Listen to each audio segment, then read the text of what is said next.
The right to Internet access, also known as the right to broadband or freedom to connect, is the view that all people must be able to access the Internet in order to exercise and enjoy their rights to freedom of expression and opinion and other fundamental human rights, that states have a responsibility to ensure that Internet access is broadly available, and that states may not unreasonably restrict an individual's access to the Internet.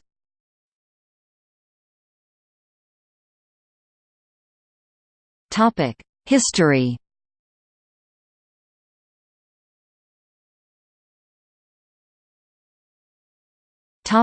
2003 World Summit on the Information Society. In December 2003, the World Summit on the Information Society (WSIS) was convened under the auspice of the United Nations. After lengthy negotiations between governments, businesses and civil society representatives, the WSIS Declaration of Principles was adopted, reaffirming the importance of the information society to maintaining and strengthening human rights. 1.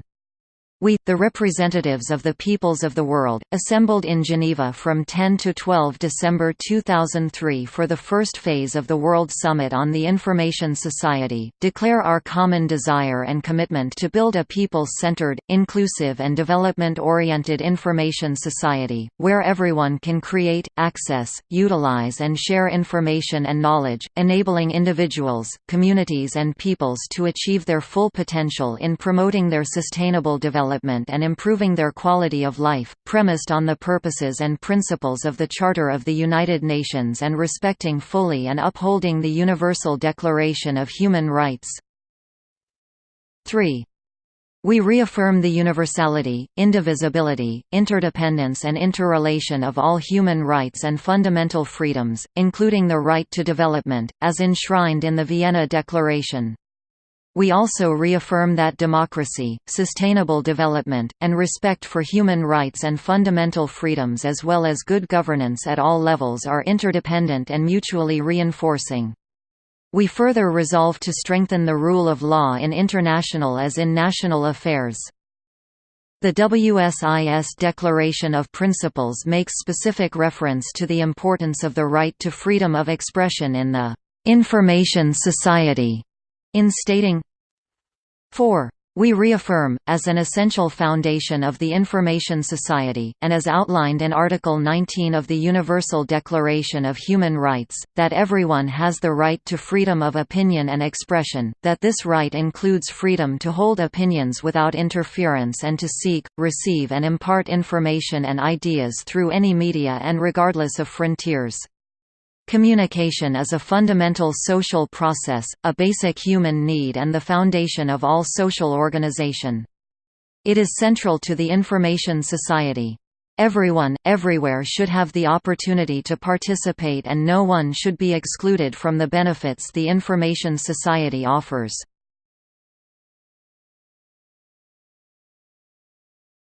Topic: 2009–2010 BBC World Service Poll.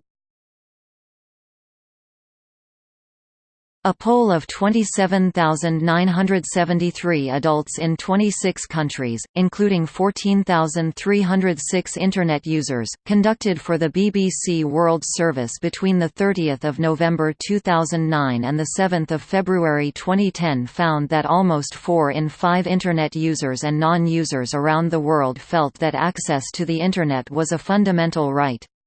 50% strongly agreed, 29% somewhat agreed, 9% somewhat disagreed, 6% strongly disagreed, and 6% gave no opinion.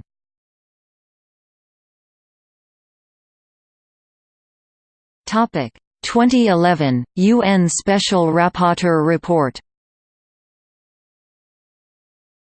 In May 2011, the United Nations Special Rapporteur on the Promotion and Protection of the Right to Freedom of Opinion and Expression, Frank LaRue, submitted a report to the UN Human Rights Council, "...exploring key trends and challenges to the right of all individuals to seek, receive and impart information and ideas of all kinds through the Internet." The report made 88 recommendations on the promotion and protection of the right to freedom of expression online, including several to secure access to the Internet for all. Other recommendations call on states to respect online anonymity, adopt privacy and data protection laws, and to decriminalize defamation. LaRue's recommendations explained that 67. Unlike any other medium, the Internet enables individuals to seek, receive and impart information and ideas of all kinds instantaneously and inexpensively across national borders.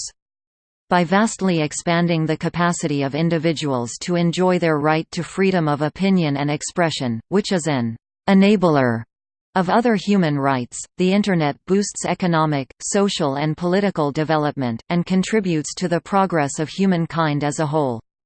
In this regard, the Special Rapporteur encourages other special procedures mandate holders to engage on the issue of the Internet with respect to their particular mandates. 78. While blocking and filtering measures deny users access to specific content on the Internet, states have also taken measures to cut off access to the Internet entirely. The Special Rapporteur considers cutting off users from Internet access, regardless of the justification provided, including on the grounds of violating intellectual property rights law, to be disproportionate and thus a violation of Article 19, paragraph 3, of the International Covenant on Civil and Political Rights. 79. The Special Rapporteur calls upon all states to ensure that Internet access is maintained at all times, including during times of political unrest. 85. Given that the Internet has become an indispensable tool for realizing a range of human rights, combating inequality, and accelerating development and human progress, ensuring universal access to the Internet should be a priority for all states.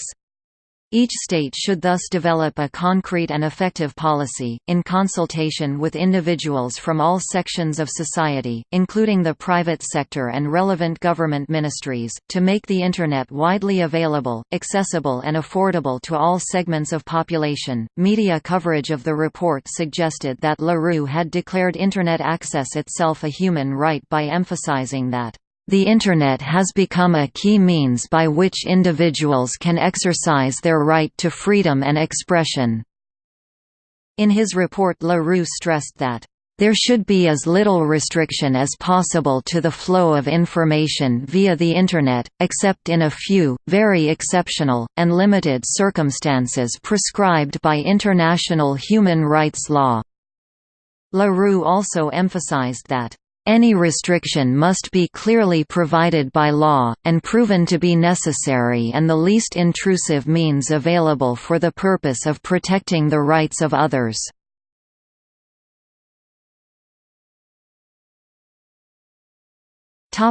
Internet Society's Global Internet User Survey. In July and August 2012, the Internet Society conducted online interviews of more than 10,000 Internet users in 20 countries. In response to the statement, "Access to the Internet should be considered a basic human right," 83% responded that they somewhat or strongly agreed, 14% that they somewhat or strongly disagreed, 3% didn't know.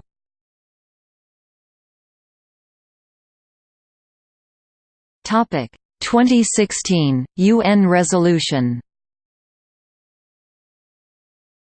In summer of 2016, the United Nations Human Rights Council released a non-binding resolution condemning intentional disruption of Internet access by governments. The resolution reaffirmed that, "The same rights people have offline must also be protected online." Recent practice of the UN treaty-based bodies indicates growing interest in ensuring access to the Internet. In addition, Internet-related recommendations formulated under the Universal Periodic Review Mechanism are as numerous as those related to the right to food and the right to water, both of which are well-established human rights.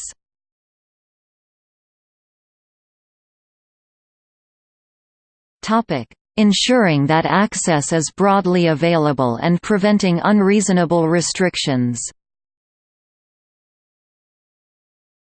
Several countries have adopted laws that require the state to work to ensure that Internet access is broadly available or preventing the state from unreasonably restricting an individual's access to information and the Internet. Costa Rica, a 30 July 2010 ruling by the Supreme Court of Costa Rica stated, "Without fear of equivocation, it can be said that these technologies, information technology and communication, have impacted the way humans communicate, facilitating the connection between people and institutions worldwide and eliminating barriers of space and time.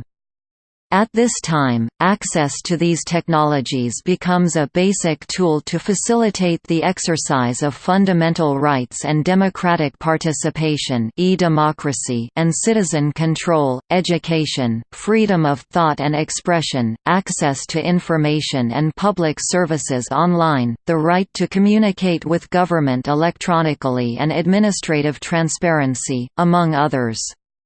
This includes the fundamental right of access to these technologies, in particular, the right of access to the Internet or World Wide Web.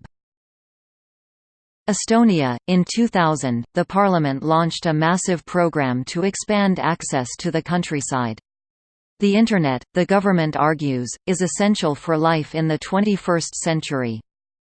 Finland, by July 2010, every person in Finland was to have access to a 1 megabit per second broadband connection, according to the Ministry of Transport and Communications, and by 2015, access to a 100 megabits per second connection.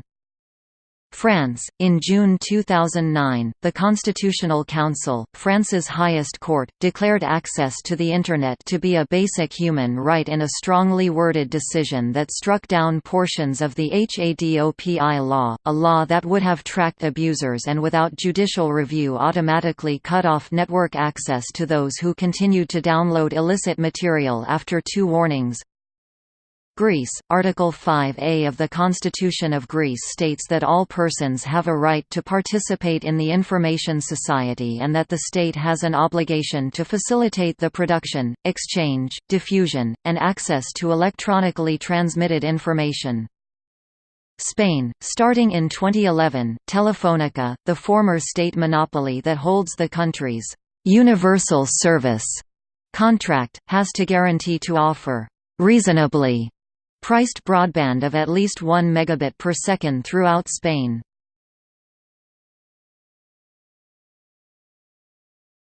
Topic: Links to other rights.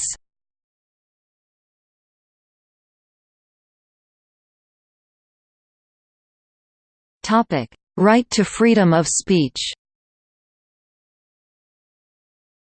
The right to Internet access is closely linked to the right of freedom of speech, which can be seen to encompass freedom of expression as well. 2 key facets of the Internet are highlighted by Stephanie Borg-Sila: the Internet's content and the Internet's infrastructure. The infrastructure is necessary in order to deliver the service to the masses but requires extensive positive action. The content loaded onto the Internet, however, is seen as something that should be available to all, with few or no restrictions. Limits on content have been viewed as the key breach of human rights, namely the right to freedom of speech. The Internet's power is said to lie in its removal of a government's control of information. Online on the Internet, any individuals can publish anything, which allows citizens to circumvent the government's official information sources. This has threatened governing regimes and lead to many censoring or cutting Internet service in times of crisis. China and Iran are currently the 2 world's largest censorship users. Both nations use extensive firewall systems to block any information from the Internet which they perceive to be offensive or threatening to their regimes. If a citizen of these nations is caught dissenting from the nation using the Internet, then they may face severe penalties, even the removal of civil liberties. In contrast to this, censorship which has been initiated by the United States is focused more on the protection of intellectual property. While the right to proportion of one's individual ideas is recognized, there is widespread fear that wide-ranging powers awarded in anti-piracy laws will lead to the abuse of freedom of expression and censorship. The removal or censorship of Internet in turn could be seen as a breach of the human right of freedom of speech.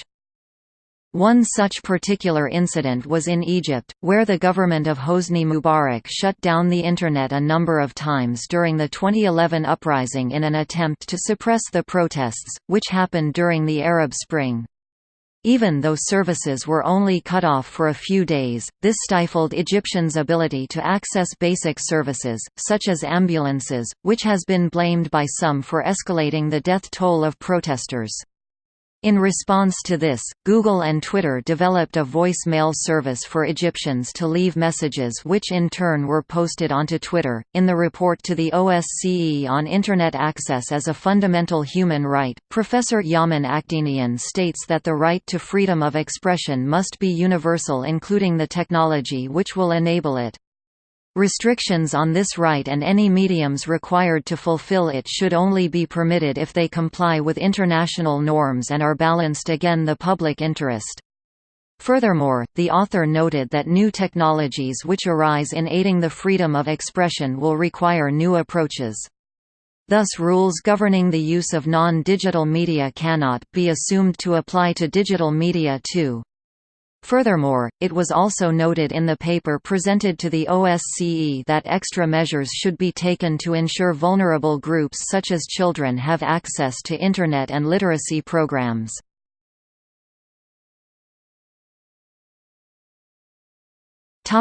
Right to development. The right to development is a third-generation right recognized by the UN General Assembly. The Internet's role in securing this right has been noted by human rights scholars and activists in several ways. The increasing access to technology such as mobile phones has already proven to provide developing nations with further economic development opportunities.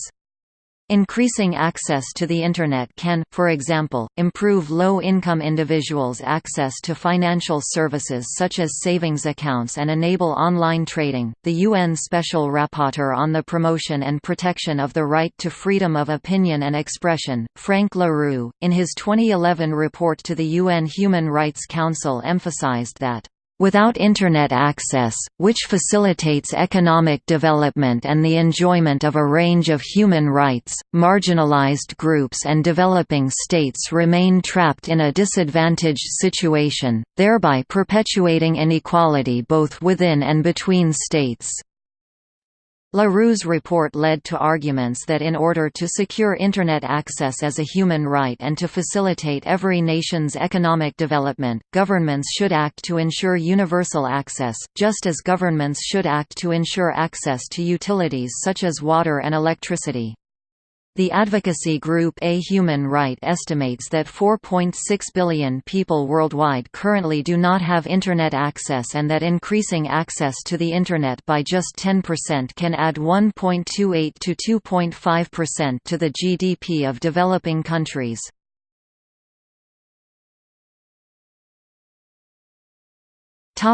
Right to freedom of assembly. Traditionally, the right to freedom of assembly covered peaceful gatherings such as protests in physical public spaces such as town squares, but as technology progresses we are seeing a revolution in the way people meet and interact.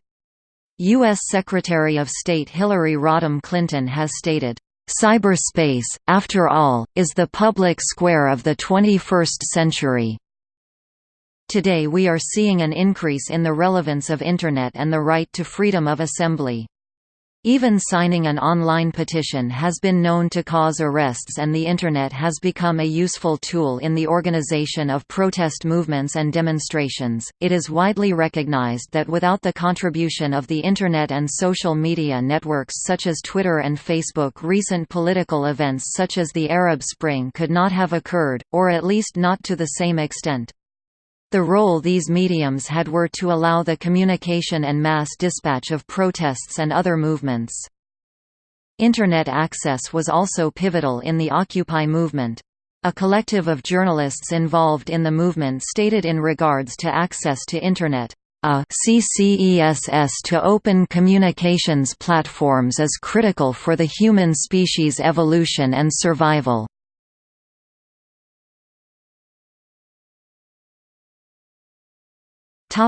Implications and complications.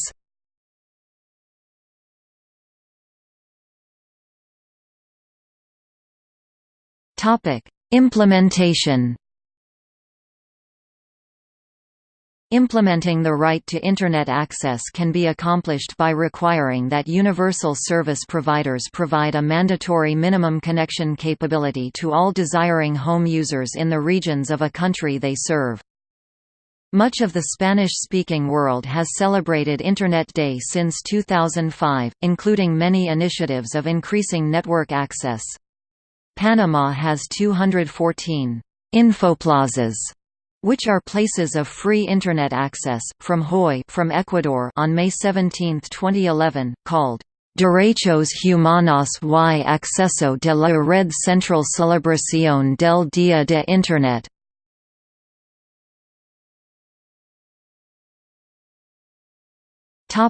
Critiques of the human right to Internet access.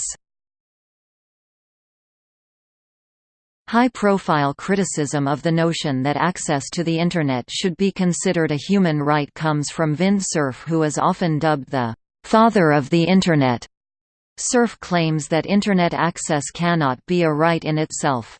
Cerf sums up his argument when he states, "Technology is an enabler of rights, not a right itself."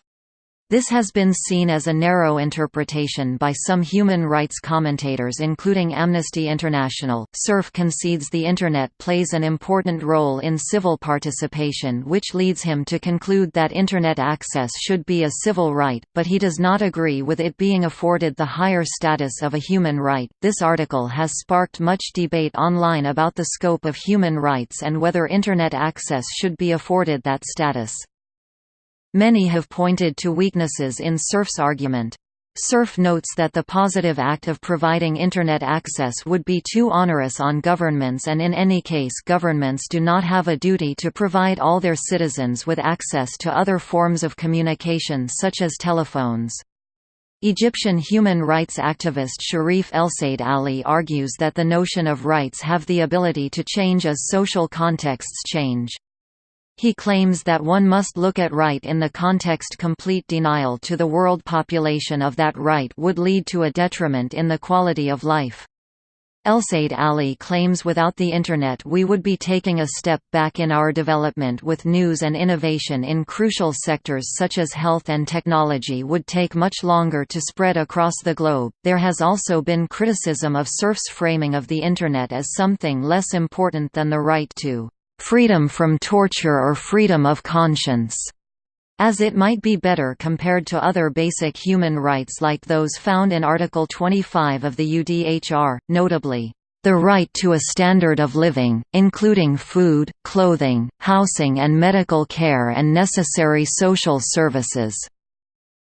A Human Right, a non-profit organization, also took issue with Cerf's belief that placing technology in the pantheon of human rights is a mistake because, "we will end up valuing the wrong things." They argue that, "the potpourri of protocols, wires, and bits that make the Internet are no more special than the hammer and nails used to build a home, and to classify either as a human right would be a sincere mistake. But just as a home is much more than the sum of its parts, so is the Internet." Brian Shepis, a colleague of Cerf at Google, defends Cerf's conclusion on the grounds that advocates for a human right to the Internet improperly define the qualifications of a human right. Shepis argues that human rights should only protect things that are instrumentally necessary for membership in a political community and, although the Internet is instrumentally valuable for membership, it should not be seen as a human right in and of itself because it is not necessary for membership. In claiming a human right to the Internet, advocates devalue the overall effectiveness of human rights as tools of justification in global political arena through a process called human rights inflation. Others have argued that it is ridiculous to consider Internet access a human right, as that would mean that all human beings up until the invention of the Internet were deprived of a basic human right, which would be an impossibility if it is a natural, inalienable right. Others point to the fact that it is not the Internet itself which is the right but rather the access to the Internet which should be an enshrined right. The European Union's European Commission Vice President Viviane Reding stated that, "The rules therefore provide that any measures taken regarding access to or use of, services and applications must respect the fundamental rights and freedoms of natural persons, including the right to privacy, freedom of expression and access to information and education as well as due process." Emphasis added, "The removal of this right through censorship or the denial of service could amount in a breach to several human rights which are fulfilled through online participation." LaRue thus emphasizes each state should thus develop a concrete and effective policy to make the Internet widely available, accessible, and affordable to all segments of population.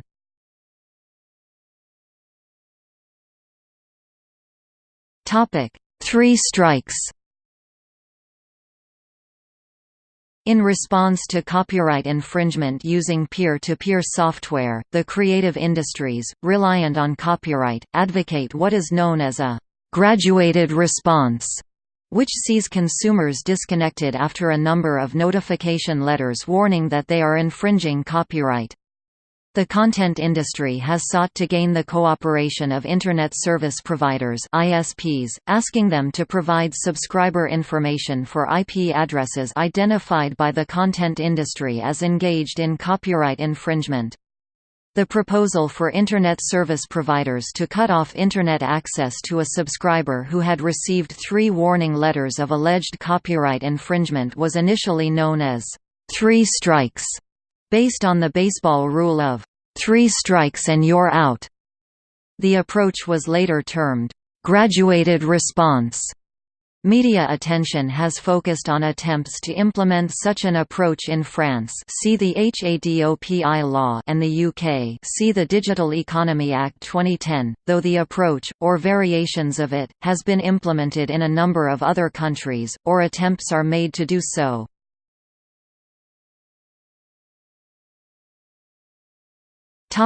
Future regulation of the Internet. The Internet as a whole is seen as a medium which is outside of any one state's jurisdiction, while portions of the Internet are subject to laws and regulations of the countries in which they operate. Going forward, international dialogue has begun on how the Internet should be regulated. Human rights activists are lobbying for any regulation on the Internet to be in the form of protections of rights rather than in limiting access to the Internet. Any attempt to regulate harmful or illegal activities online can face difficulties as states differ in their definitions of both.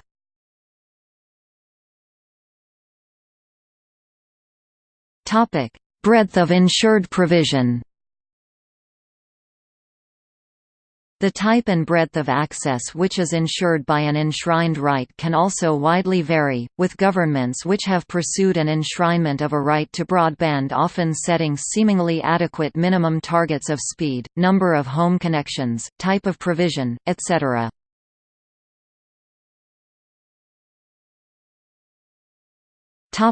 See also: Digital divide, Freedom of information, Global digital divide, Global Internet Freedom Task Force (GIFT), an initiative within the U.S. Department of State, Global Internet usage, Internet censorship, Internet censorship by country, Open access.